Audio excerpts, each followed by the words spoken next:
Yo, what's going on guys? HyperX here. Welcome back to another video for Monster Hunter Rise Sunbreak. And in this one, I want to do another one of those news roundups for some of the stuff that they've been posting on their social media accounts. As I mentioned in the past, Capcom typically on both their English and their Japanese Twitter accounts will often post sort of little clips, little bits of information that don't necessarily always make it to YouTube, and they do contain some rather interesting snippets. So, with that being said, let's recap some of the stuff you might have missed recently. If you guys do enjoy this, a like would be super appreciated. Comment down below if you have any questions. And of course, also don't forget, as a reminder, that the next reveal for Monster Hunter Rise Sunbreak is planned for next month. We don't have a current date yet, but they have said, of course, on their Twitter account that heads up, the next news reveal for Monster Hunter Rise Sunbreak is planned for May 2022. Watch this space. So that is very exciting. Of course, it makes sense given that, of course, it's launching in June 30th. So it's about time they start showing some new stuff. Honestly, I want to see some new monsters because the ones they've shown so far look fantastic, but your boy wants to see more. Although to a degree, I still kind of hope they keep some stuff hidden because it's also nice to have surprises.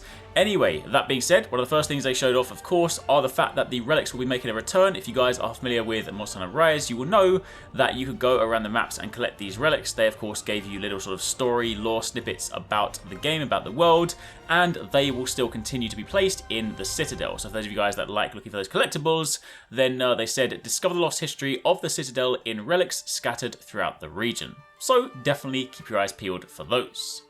Next up, for anyone looking to sort of spend more time interacting with either your Palico or your Palamute, they also showed off another one of the interactions, the fun ones this time around, which is the fetch one, where of course you can actually throw a ball and they will actually go out and chase both of those. It will definitely be very interesting to see what happens if you use this off a cliff, whether they will of course run down and come back with it, or whether maybe they'll have the intelligence just to sort of avoid running to their doom. I'm not too sure, to be honest, but either way, you can now play fetch with both of your buddies. They also released a little clip showing off the small monsters that of course we'll encounter around the Citadel. The fluffier one called the Gown Goat, and of course the one that looks like Dobby from Harry Potter called the Boggy. These of course will be found roaming around the Citadel in a variety of different locations. We still have yet to confirm whether there will be a Great Boggy, but that would definitely be pretty awesome to see. Then moving on from there, of course, since we are heading to a new land, we have a new hub town. We also have a new place to call home. Of course, previously we had our little house in the village, but this time around it is a fancy boat. This thing looks hella fancy. Like, it is brimming with treasure in every single corner. This looks like something out of sort of a Sea of Thieves or Pirates of the Caribbean. I really like it. I'm digging this whole look. Like, there's so many different sort of elements in here, a lot of sort of personality squeezed into this tiny space. And of course, factoring in that what you've been able to do in the previous game, we'll still be able to put up our own little custom photos. We do see the sort of photo frames around where you can put your little screenshots in there as well. But I am really, really liking this new hub. And of course, it matches the theme since we are heading to Elgato, and there is of course plenty of ocean around us. So that is our little boat base. And then in addition to this, we also got a little sort of snippet of the hunter just walking around the sort of main area. You know what? This area specifically reminds me a lot of the sort of lower region in Monster Hunter World. If you think back to Astera, when you would go there to sort of go to the big table and interact with the people there to pick up your quests, stuff like that.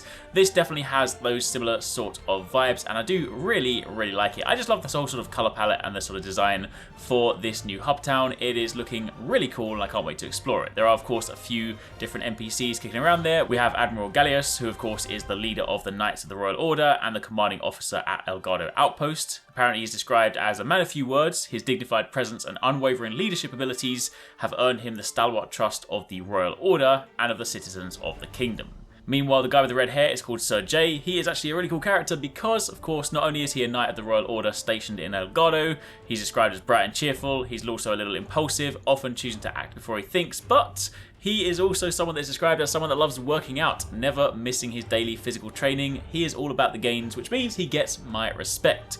Apparently, he's also obsessed with Admiral Gallius to the point of secretly copying his hairstyle. And then, of course, the lady over in purple is Dame Luchika, who is also a Knight of the Royal Order, and she's described as ever calm. She rarely shows emotion, and no one in the outpost has ever seen the corners of her mouth curl upwards. So she seems to have a pretty stern face, but either way, those are some of the characters you sort of see lingering around that table. And that, my friends, at the moment is pretty much it. Those are a few of the snippets we've seen so far. Of course, again, next month is when we get the big drop of new information, so definitely very much looking forward to checking out some new gameplay, finding out some new mechanics, all that stuff like that. So as and when we do get more information, I will be sure to keep you guys posted. But for the time being, be sure to check out one of these videos if you've missed our recent uploads, and stay tuned to the channel for plenty more Monster Hunter Rise Sunbreak.